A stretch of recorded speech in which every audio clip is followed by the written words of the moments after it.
కూడా తెరవబడలేదు. తెరవబడని కారణము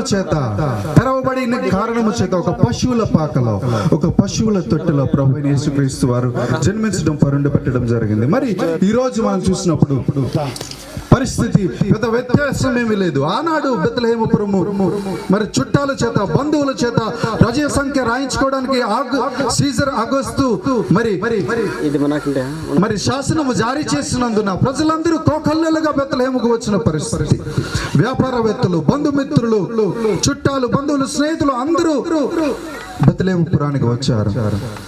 అటువంటి గొప్ప సందర్భంలో ప్రభువైన యేసుక్రీస్తు వారికి స్థలము లేనందున, ఆయనకి అనుమతి లేనందున ఆయన పశువుల పాకలో జన్మించినట్లుగా మనం చూస్తున్నాం. ఈ రోజు కూడా పెద్ద వ్యత్యాసం ఏమీ లేదు.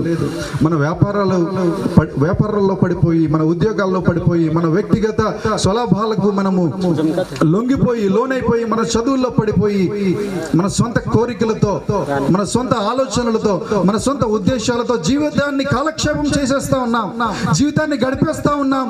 దైవ చింతన అనేది మనుషునికి లేదు ప్రియులారా. దైవ చింతన అనేది మనుషులకు లేదు. ప్రభువైన యేసుక్రీస్తు వారి యొక్క జన్మ యొక్క పరమార్థం మనం అర్థం చేసుకుంటే ఆయన మన హృదయంలోనికి స్వీకరించకుండా, ఆహ్వానించకుండా ఉండలేం. హల్లెలూయా, దేవునికి స్తోత్రం. ఆయన అంటున్నాడు కదా, ఇదిగో నేను తలుపు నొద్ద నుండి తడుతా ఉన్నాను, ఎవడైతే నా స్వరం విని తలుపు తెరుస్తాడో ఆయన దగ్గర నేను వచ్చి ఆయనతో కలిసి భోజనం చేస్తాను, ఆయనతో పాటు సహజీవనం చేస్తాను, సహవాసం చేస్తాను అంటున్నాడు.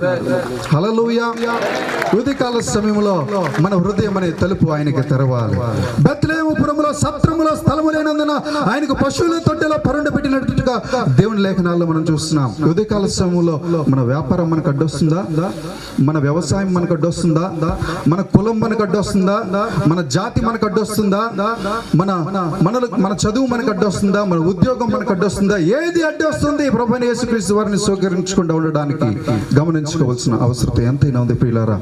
ఈ రోజు ప్రభువైన యేసుక్రీస్తు వారికి మనము తలుపులు తెరిస్తే, మన హృదయాల్లో చోటిస్తే ఆయన మనతో పాటు సహజీవనం చేస్తాడు, మనతో పాటు సహవాసం చేస్తాడు, మనల్ని ముందుకు నడిపిస్తాడు ప్రియులారా. హల్లెలూయా, దేవునికి స్తోత్రం.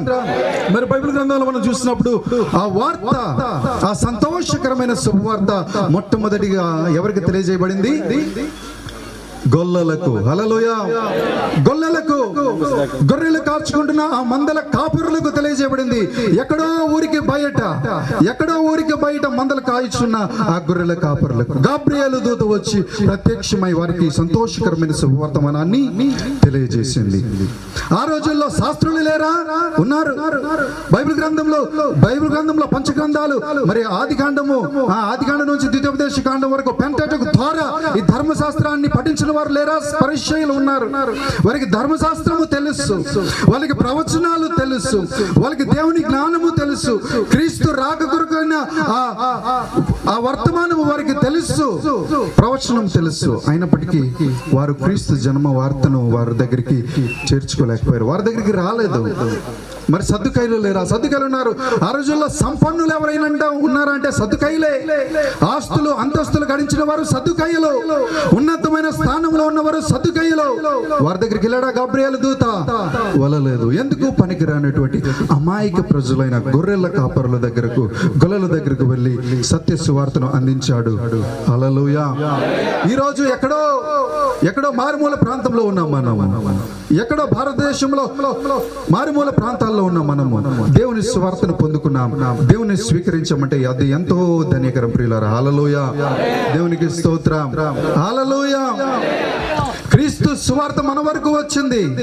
ప్రభువైన యేసుక్రీస్తు వారిని సొంత రక్షణగా అంగీకరించుకున్నాం. ఆయనను మన హృదయంలో చోటిచ్చామంటే మనం ఎంతో ధన్యకరం, మనం ఎంతో ధన్యులము. ఒక్కవేళ ఎవరైనా ప్రభువైన యేసుక్రీస్తు వారిని అంగీకరించకుండా ఉన్నట్లయితే ఇదే సమయం ఆయనను అంగీకరించు, ఆయనను తెలుసుకో, ఆయన హృదయంలో విశ్వసించు. దేవుడు నీ వెన్నంటే ఉండి ముందుకు నడిపిస్తాడు. గొప్ప కార్యాలు మన జీవితాల్లో చూస్తాం. హల్లెలూయా, దేవునికి స్తోత్రం. కాబట్టి అట్టి గొప్ప కృప పరిశుద్ధాత్మ దేవుడు ప్రతి ఒక్కరికి దయచేసి తన కృపలో భద్రపరిచి ముందుకు నడిపించి వర్ధిలింపజేయును గాక. ఆమేన్. మరి సమయం ఇచ్చిన అయ్య గారికి వందనాలు తెలియజేస్తూ